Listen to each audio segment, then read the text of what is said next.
Whoa! Here we are going into the last match of the week for the LCS week 4. Evil Geniuses versus the undefeated Cloud9. We will see if the Evil Geniuses are smart enough to take on this powerhouse of a team. My name is Chadlantis, and casting alongside me is Dilceptacon.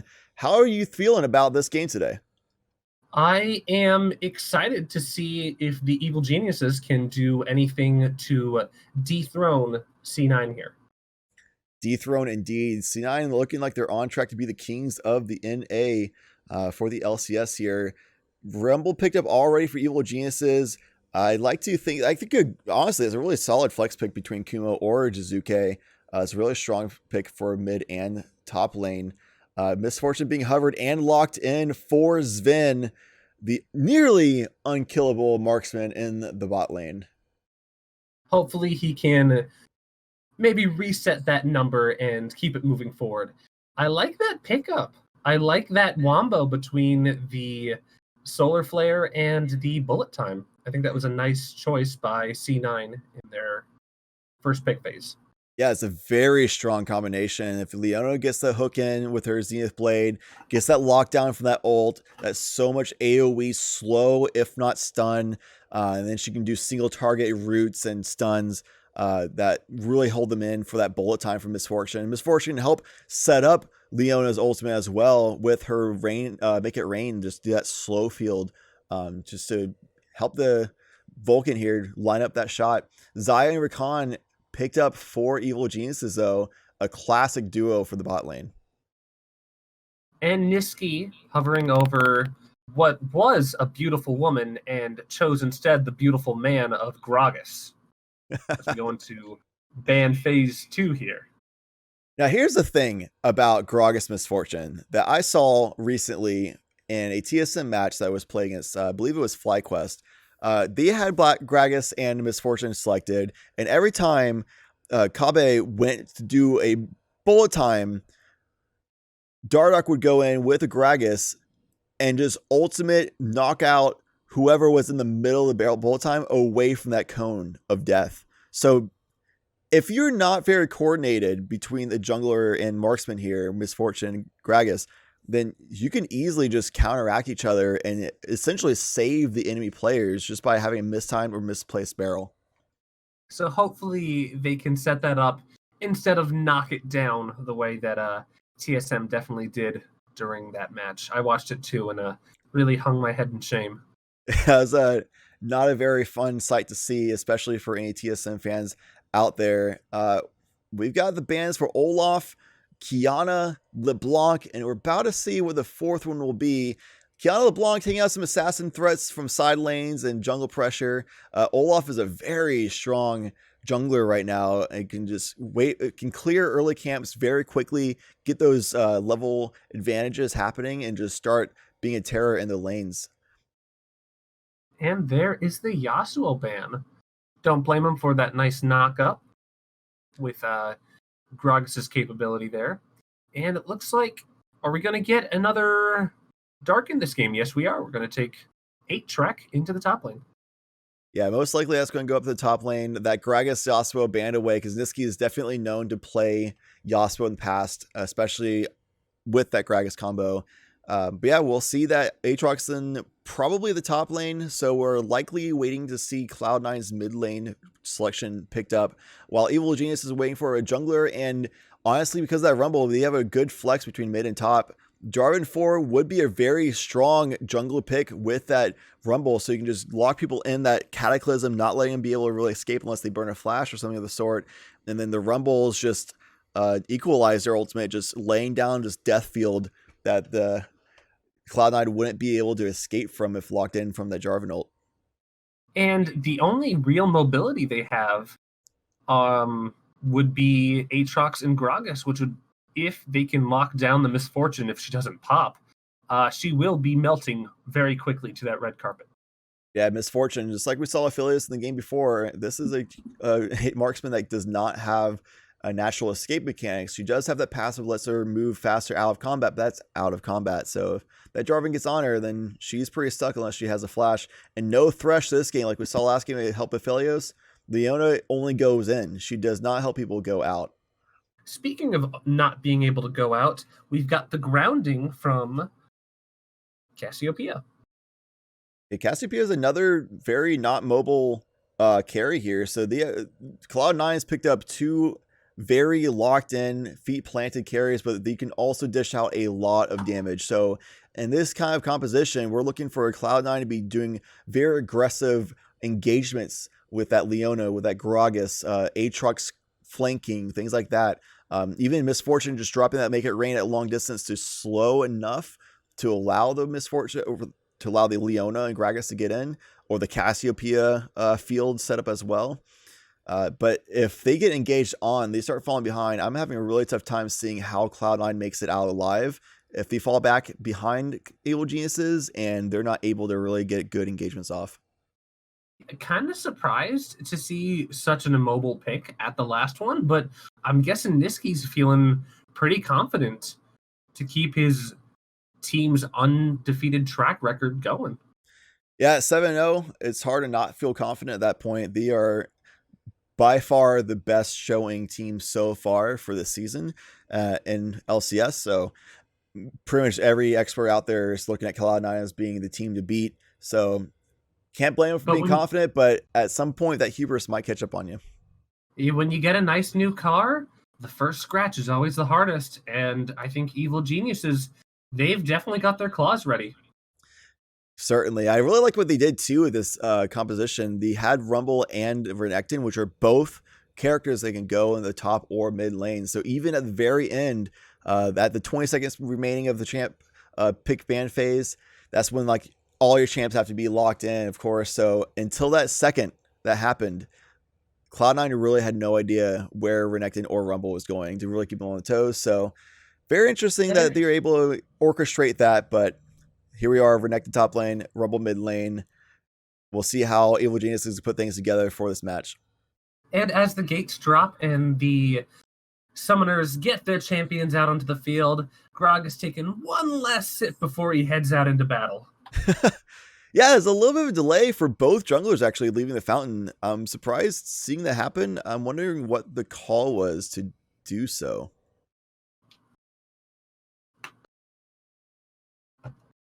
So we might be able to figure out a little bit later on. Perhaps we can get an interview with the players and see if there's some kind of insider scoop we can grab from that. If it's not too public knowledge at this point that they can actually share it.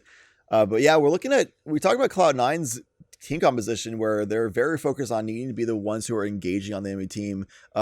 Cassiopeia is pretty good on disengaging because while the enemy team is chasing on her, she can turn around and just do that petrifying gaze and stop them in the tracks kind of a deal. Misfortune can do the bullet time. Not bullet time, but the Make It Rain to slow down the enemy team's progression. Gragas can use that barrel to disengage. So this disengage isn't like, it's not like it doesn't exist there. It's just that it's going to be hard for them to fully push off a team that's completely ahead of them. But if they're about neck and neck, or of course, if they're in the lead, then a disengage turnaround real quick or a full on engage can be very strong from this team. But Evil Geniuses, what would be some of their win conditions for some of these mid to late game team fights? They definitely need to watch out for that wombo that you can really pull together with Bullet Time, Solar Flare, and the Petrifying Gaze, which they themselves have a pretty nasty wombo themselves with the red carpet, with the Jarvan ulti there, and just the massive blades you can take out from Bang.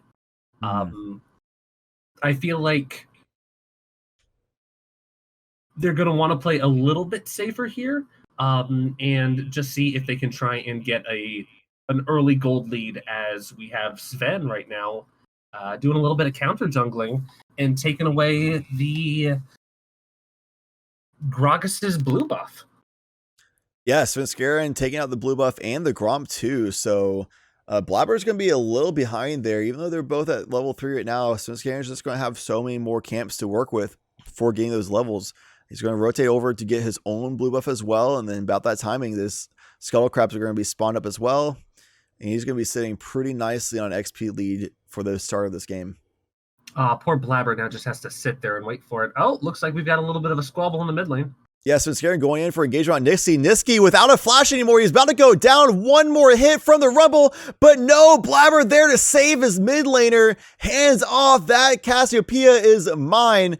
Blabber just full on engaging, pushing off two players, running them down. They're both so weak that now with Licorice rotating in a 2v3 situation, engaging from Cloud9, and Cassiopeia teleporting in as well. That is the first blood for Gragas. Blabber getting a second kill as Licorice also goes down. 2 for 1 as it is. Niski chasing down Kumo. That barrel does not get the slow, but is Niski going to get it? He does. That is going to be 3 for 1 for Cloud9 on a very forced mid lane engagement from Svenskeren to start it all off. I feel like he's willing to give up that blue buff because he's wearing it nice and proud right now. My blue buff now. Take us on this replay. That was a beautiful timed flash from Niski to escape Jarvan's drag there. And I love the confidence he has knowing that his jungler is right there in order to stay alive and still put in that damage. And although it looked like it might have just been all right, we'll shake hands and leave. We've got Licorice coming in with a beautiful dash, Q1, and flash, the dash and flash there to get a double knockup, which just really set up the rest of this thing. And, Niski was at the beginning of this fight. He's going to end it too, and he's going to take down that crocodile. I'd say he'd make some crocodile boots, but he's not allowed to wear boots. Well, there are certainly some crocodile tears right there with how Evil Genius's initial gank and play ended up being foiled so heavily from Cloud9 that, Niski just dancing on knife's edge there in that mid lane and just barely making it out alive. That flash was beautiful, and just good job on Blabber for being there for his mid laner, and Licorice having that inside track. He was there for that fight first. Imagine how that would have gone if Kumo was there first instead of Licorice. Blabber would have had a rough time trying to hold off 1v3 for those few seconds until Licorice would have made it. And like you said, that could not have been a better setup for C9, short of Licorice dropping there. But I think that is a sacrifice they will take any day of the week. Absolutely. Even Monday. Even on Mondays. And the nighttime even. In the nighttime even. In the night. And hopefully Jizuke here can pick up a little bit of that farm, get back rolling, because that's going to be hard to do against a Cass who started to pull ahead. Ooh, and missed Zenith Blade from Vulcan. Zazel going in right away on that counter engagement. A 3v3 in the bot lane. Svenskeren seeing Blabber once again and saying, hey, this barrel man, he's a little ahead of my flag guy. Pulls himself away. They disengage entirely, and that is just going to be health lost. A couple summoner spells are not even actually used. So almost like a completely reset in the situation here. Looks like C9 wanting to get a little thirsty as they try and drink down this water dragon, this ocean dragon here. And Sven, not even going to contest. Just like, yeah, you can have it. We'll take the next one. Yeah, it just goes right back. Doesn't even try to do a flag and drag steal or anything like that. But it is just a single Drake earlier in the game. They already are behind enough that I think just a one Drake alone, just cut your losses. You don't really want to do a very high risk with relatively low reward kind of a play like that, especially if you're behind already. And being under a level, that smite is not going to be as guaranteed as you want. Absolutely. That's something about this game too, with these two junglers just being at odds, Blabber getting the upper hand. I mean, that was like a mass exodus to start the season with Cloud9 giving off Kumo, Svenskeren, and Zazel. All were given from Cloud9 to Evil Geniuses to start off the season. So Evil Genius is trying to just claw their way in to say, hey, don't get rid of us. We are really good players too, but it's not looking so good right now.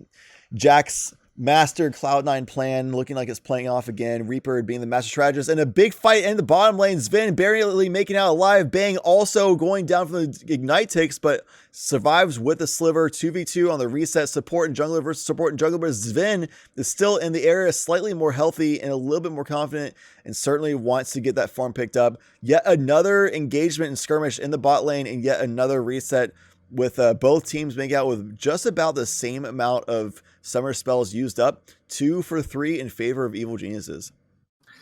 props to Jizuke for trying to make that rotation happen. It did end up being 0-0, but I think even just that pressure, Evil Genius is trying to get something to work here without really forcing it, I think is the right attitude to keep. Be cautious, but be proactive. Yeah, as we see Blabber getting his red buff, not giving up any more buffs to Svenskeren under his watch here. And here we see Licorice and Niski leading the XP levels, doing a pretty good job keeping that advantage in their favor. But obviously it's not by anything tremendous. But what I really see is then the bot lane, Sven at 6, Vulcan at 6, while Zazel and Bang are only at level 5 each. So that bot lane differential levels, the ultimates are there for C9. They are not there for Evil Geniuses. So if another skirmish like that we've seen in the past, twice nothing happens, that third time would be the charm if they fight very soon. But as I say that, level 6 gets hit by both Bang and Zazel. I think they knew that with Herald here, they wanted to get that as Licorice comes in. And here's a good engagement from Zazel after Licorice's first engagement. That bullet time drills through Svenskeren, and he is just deleted from the map. Niski trying to get something happening off to the bottom there, but they do get full disengage from EG with exception to Svenskeren's life. And the Herald also goes off to C9, picked up by Licorice. That had the potential to be a good play by Evil Geniuses, but C9, just knowing their team was around and can pull it out, really pulled it out. Yep, they certainly got it. That seems to be a thing C9 has been doing all season long. There's some engagements that you question whether or not this is a good situation for C9, but they always seem to come out on top. It is one of those mysteries of the season so far, of the split, and here we go into a replay of that engagement. And that was Licorice just really setting in. You could see that Jarvan tried for that Cataclysm, but Leona just followed right after and just denied any kind of potential.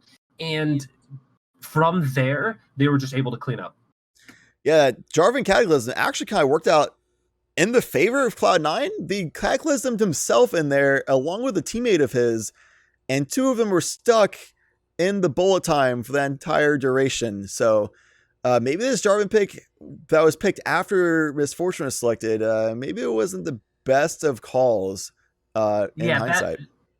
That reminds me of the old, I don't even know if they called them memes then. There was this old picture of a poorly drawn Jarvan in MS Paint, and it has him and his whole team stuck in his ult while he's just saying, I'm Jarvan and I'm helping. I'm helping. Well, he's going to have to help a lot more and in a different fashion this game if they're going to look to make it out with a W. A Rift Herald being spawned in the mid lane. There's going to be at least 2 of those plates being taken. Getting a few more hits in. He's going to get the third. There it is. Rift Herald is going to be deleted off the map, but getting those 3 plates with control over the dragon area as it spawns as well.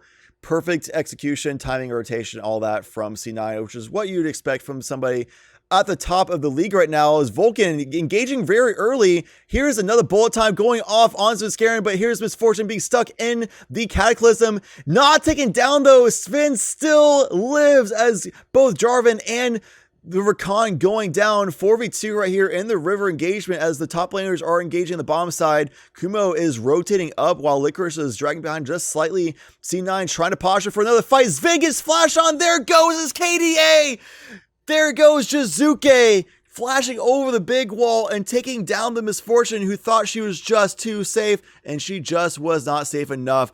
Jizuke pays for it with his life as C9 avenges the fallen comrade.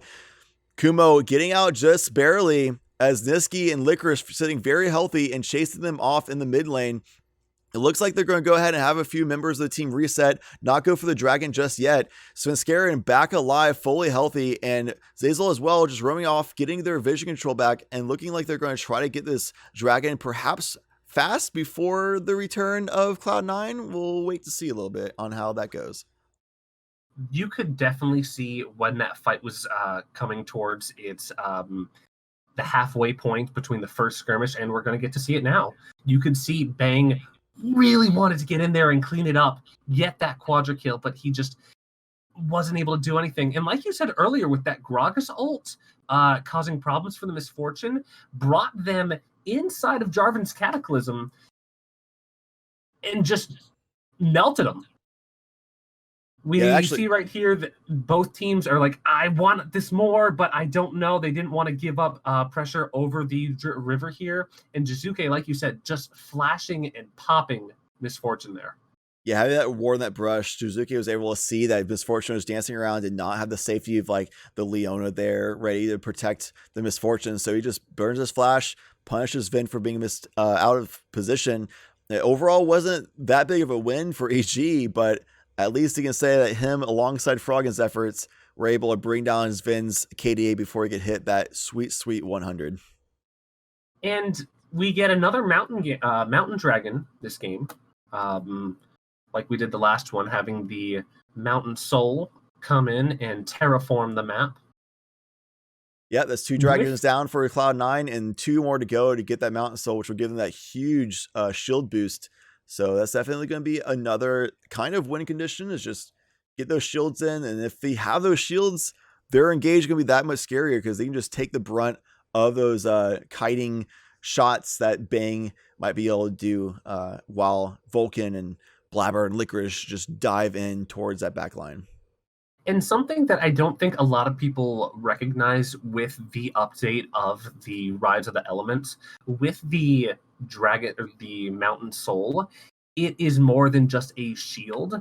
It is a shield that regenerates kind of quickly, and it doesn't just go off of base stats. It also goes off of a player's AP and AD. So you take that, and if you're able to get a quick Baron afterwards, you're having some pretty fat shields as Aatrox comes in against Jarvan and will wave him goodbye.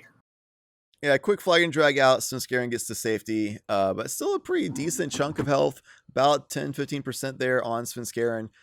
So Licorice still hang out on that bush. They know that there's no wards there still, so you're just waiting on that flank. This is a player that is so good at finding great gank flank engages for team fights open up, and Aatrox is a fantastic champion for him to do that on. Raphael spawns up, and they're just going to go ahead and take it now that they have that control over the river. Not enough vision set up for EG, and we'll see here Cloud9 might turn on them. Vulcan's sitting really close to Zazel. This might be a turn on. Vulcan goes in. There's an ultimate, a bullet time from Misfortune, but Flag and Drag knocks up the Misfortune and cancels the ultimate out. Licorice on the back line. Svenskeren going down the front line, shut down on Gragas, and there goes down the mid laner from Cloud9. Support from EG, and now Cloud9 is running for the hills. Vulcan getting chased on Makumo. Sven turning on Bang, and now it's actually C9 somehow rallying around and pushing off EG of all people. It is just a turn of the tables here, but EG is going to go ahead and disengage. Overall, a 3-for-2 in favor of Cloud9, as Licorice was able to take down a member of EG on that back line. That is an engagement that was definitely seen coming, but EG couldn't stop it.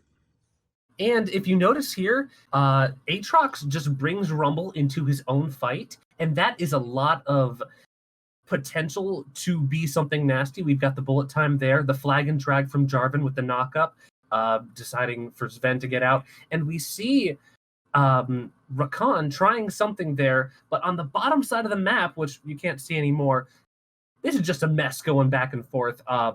You can see Bang there trying something that ult pulls nothing there. And with the way that fight was coming to an end, honestly, I'm surprised that Evil Geniuses did not get aced.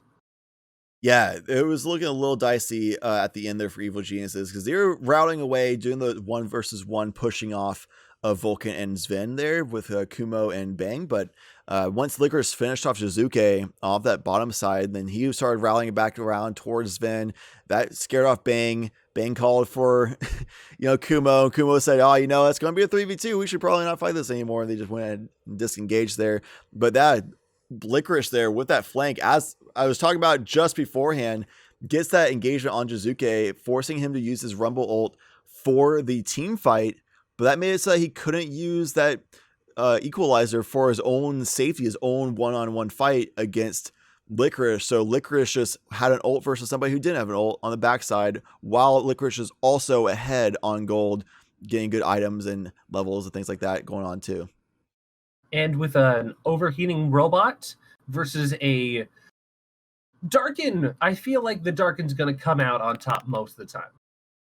Yeah, it's essentially like a robot who doesn't have any more electricity for a bit, and then a demon with a giant sword. It's a tough battle for the robot while he's trying to regroup in the middle of a fight there, but it is what it is. Especially when all his friends left. Oh, we've got another fight building up here. Yeah, huge engagement from Svenskeren. He's just trying to force something to happen right now with the equalizer from Rumble happening too. But Svenskeren, they're just too far behind. He goes down as well. And now Rumble is going to be paying with his life as well. Doesn't even get a kill on the return engagement there. Burns his flash for that as well. You got to question that kind of call in that situation. A 1 versus 4, and he flashes into them to burn it. I don't know about that one. Now, I feel like he knew he was going down in that fight, but it does seem very questionable for the flash in. Although I can respect knowing he's going to die, just punching at the snake. That was not his first target, but he's like, you know what? You hit me, I'm just going to keep hitting you. And the first brick finally falling 19 minutes into the game, and the second one right afterwards, as Cloud9 taking this next dragon and will bring it to Soul Point. Yeah, regardless of whether or not it was a good call, as it is, Rumble does not have a flash anymore. It died anyway. Cloud9 gets 2 turrets from it and that third dragon. And even now, summoning the Rift Herald, that's going to be used during this replay. We'll figure out what happens to that afterwards. And they had the setup too, the play that they wanted with the Cataclysm and the red carpet, but it just did not turn their way. And it was their own Jarvan who ended up falling there. And like you said, he didn't need that flash there. He could have saved it, gone the other way, and here we are, 4-12, and what is that? A 6,000 gold lead, which Nisqy is going to escort Shelly to the first tower here in the top lane. Yeah, it definitely looked like Jizuke could have flashed over that Baron wall to get escape a little bit. And everybody is so healthy on the C9 side. It's hard to believe any reality where he would actually get a kill on the return. Even if you got a 1-for-1 kill in that situation, is that really worth it for the flash? What are you really getting out of that kill in that situation? I feel like very questionable call. It is definitely questionable. I feel like he was thinking, okay, earlier his only kill was against, I believe, was it Nisqy? He got a shutdown gold, which was nice and helped him get back into it, at least for a little bit. And I think he was looking at that fat ransom note for Cass and thought, I can try and cash in again. I can die here. My death isn't worth too much gold to them. Hopefully I can get something back. But that's not the kind of attitude you want to have this late into the game when this ship is sinking too fast. Certainly a fast sinking ship right now. You look at that gold graph, it is just so good to see that if you're a Cloud9 fan. Very clean, just progressive increase of gold in their favor. Now at a 7,000 gold lead. Vulcan just charging towards EG, and they just run with a tail between their legs because they just know they're so far behind this game. It is hard to imagine any way that they can actually make it out with a victory here. It'd have to be some kind of definitely stop them from getting Mountain Soul, get a Baron steal. It's really going to be on the hands of Svenskeren stealing some objectives from Cloud9. Now, there is one thing that they could be going for, which is never the plan you want. This is like plan Z. This is not what you want to start with. They could be willing to give over the Dragon Soul later on and see if they can get a team fight and take or sneak into getting that Elder Drake with that execute, because they haven't been killing, but they have been getting C9 low. And if they can get them to that 20%, that is the execute. And that might be something worth considering this point into the game. Yeah, it's one of those situations where they're so far behind that there aren't really any good answers for what to do here. It's kind of like a hope and prayer, and that Cloud9 would actually make some mistakes, step out of line, things like that. Let EG get some big picks on the sidelines. It really is probably going to end up having to be Niski and or Sven getting caught out before a fight can even start, for Cloud9 to have to concede some objectives for EG to try to find their way back in. But no tower is taken from EG. A third of the kills that Cloud9 have. Licorice out here in a 1v2, and even if it being a 1v2, you have to feel like he's not even that big a threat. Teleport coming in from Niski, as well as Blabber rotating in, and Cloud9 looks like they might be able to turn this around. Huge ult from Blabber, bringing down Jizuke closer towards that Snake Lady. Vulcan coming in from the side. Sven's positioned perfectly for that bullet time. And there goes Kumo down, the alligator down.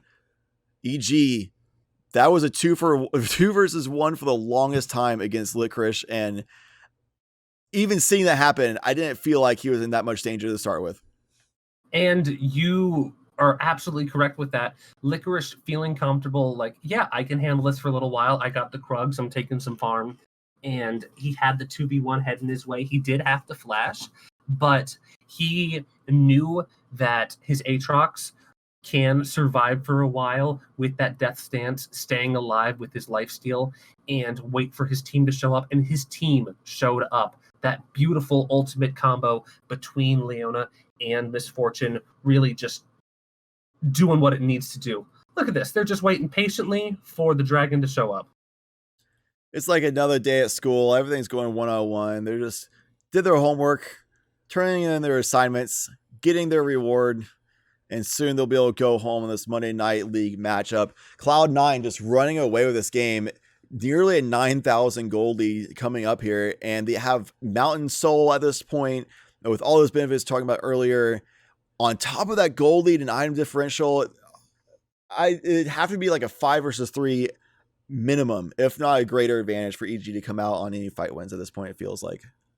Now, I feel like they might have something they can do, but they're going to have to call the power company to see if they can just cut the power to the station to see if they can't get a remake on this game.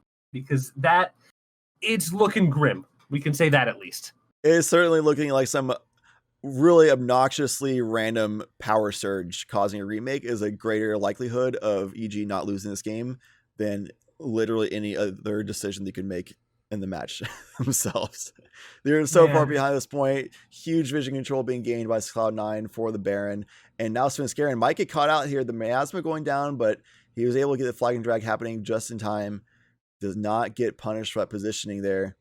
But here's Zazal trying to make a fight happen, but Vulcan with the counter engagement going to go ahead and push off Evil Geniuses.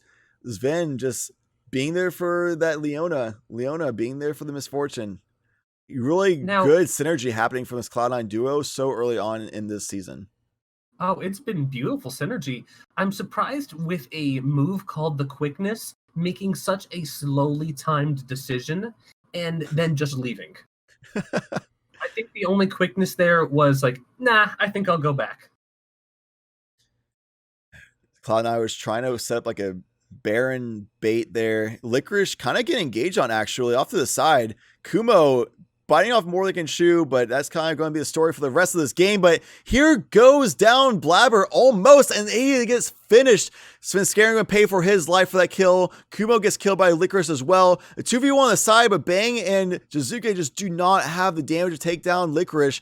Jizuke is going to go down and still had his equalizer that entire time. It probably would have been better off if he used that when Svenskeren was ulting in.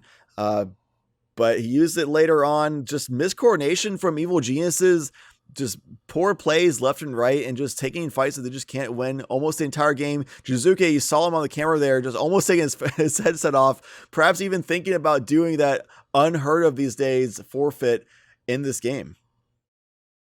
And you have to burn the flash there for Bang. I feel like they were thinking maybe we can try and do something here to sneak it. Oh man, just look at those shields, how much fatter they got by getting the Baron buff and all those bonus stats. Yeah, those are some thick shields, 2 Cs for the descriptor, and this replay just showing everything that's happening. Cloud9 seems like they just can't lose a fight. They really cannot without trying to lose. Now, you did say that he didn't burn his ult here until the end, and that's really... Maybe it was off a cooldown. I know the little indicator on our side there might have been a little off, but you got to question that one. That could have been such a different thing, especially when Baron is on the table, when there are so few outs left in this game, that you just have to be so much more focused right now, so much more together. And speaking of focus, it looks like C9 is focusing this bottom tower here. Yeah, it would have been really great to see at least that Rumble being used while the Jarvan Cataclysm happened, locking in 4 members, or is it 3 or 4 members of Cloud9 on the top side of that fight earlier, but that kind of miscoordination is kind of the story we told for Evil Geniuses this season so far, and Jizuke just really making some questionable decisions is also the story we told. They talk about how he's just a wild card and sometimes makes some crazy plays, but save for the time that he's on LeBlanc, I haven't really seen anything that crazy being successful, and an engagement from the Jarvan with a Cataclysm and an Equalizer on the back line, but there's no carries to be found inside that Wombo combo. Sven using the Hourglass to stay alive just in time for Kumo to go down first. Now Cloud9 barreling through Evil Genius' roster here. That is going to be a death for Bang, his first of the match, and probably the last time he sees a colorized screen for this match. Jizuke on the top side, Zeyzal running into the fountain here. Cloud9, here is Niski just taunting Jizuke, laying on the floor, sprawling out, reclining as they are getting the victory. Cloud9 looking to take this Nexus. Sven taking down the old Cloud9 support as Zeyzal. Jizuke says, screw my KDA, I'm going in yet again, which is the story of the game so far. Svenskeren looking to do the same thing, falling to his former team, and Cloud9 taking the victory, kicking the ace, and claiming their spot at the top of the league yet again, stamping in that statement, we are undefeated, we are the ones to be feared this split. And they finished that in a very convincing fashion. I cannot think of a single team fight that happened this game or a single fight in general where Cloud9 was not completely dominating. Yeah, from the get-go, from the start of that 2v1 gank that Svenskeren did in the mid lane that failed, Niski barely made it alive and was able to teleport back fully health and make it a 3-for-1 engagement. From then on out, it was just Cloud9 running away from that game. It seemed like nothing went wrong from them for the rest of the entire match. Anything at that point was acceptable loss and beneficial gain. And Evil Geniuses are going to have a lot of homework to do to find out what they need to do in order to get back on track. Yeah, they're sitting a little bit low on the standings right now. Not the very bottom, so at least you can say that, but they are not running away at the start to the split that they were hoping for with all that marketing, saying we're going to be the evil masterminds, we're going to be the bad guys, but I mean, what's the hype for bad guys if they're not going to be challenging people towards the top of the league? And that's somewhere they want to be, and they're going to have to figure out exactly what they need to do to get there. Svenskeren, though, with that Cataclysm, it looked like he kind of figured it out. That was a really bad one early on to actually help the Misfortune, but the rest of the Cataclysms, at least for the rest of the game, seem to be pretty good for their team. That Blabber barrel knocking people into that Cataclysm, though, was very good. So that's like a counter usage, very good, but yeah, at the very start, Champ Select, it's hard to think that Jarvan is a very good pick into a Leona Misfortune composition. And Bang, he was saying before this match, he cannot control his teammates. And I don't think they could control themselves because this game was lost early. Now, you were saying that Evil Geniuses with their marketing of being the evil masterminds. Now, I've seen a good number of superhero movies as of late, and evil usually loses. So let's see if they can try and figure out how they can get their Infinity Stones and bring this season back. Yeah, maybe that chaotic evil vibe that they're trying to play is so strong that they're hurting themselves. I don't know. Actually affecting their own good to the point where they can't even find success for themselves. Honestly, at this point, they might be lucky if they happen to get that Thanos snap and have a 50-50 score right now because they just dropped to 3-5. Yep. Well, we'll have to wait to see how they come back next week for the future LCS matches. But as it is now, Cloud9 sitting very comfortably in the first spot. They're looking really good to go and finish the first half of the split undefeated. They might be our first undefeated team. Would it be our first undefeated team for a split in the LCS? There might have been another one. I know Immortals and TSM have really good runs, but I think they've always dropped at least one game. And it's usually, I'm not sure. That's something we're going to have to look into. But this could definitely be history in the making. Season 10 and Cloud9 making that perfect 10. Yeah, if only it was in Season 9. That would have worked a little bit better, wouldn't it? It is what it is. But that's going to do it for us here. It was a wonderful game to watch of Cloud9 just demonstrating how dominant they are in this league. And it's going to be a treat to see if any team is able to figure out how to beat this beast.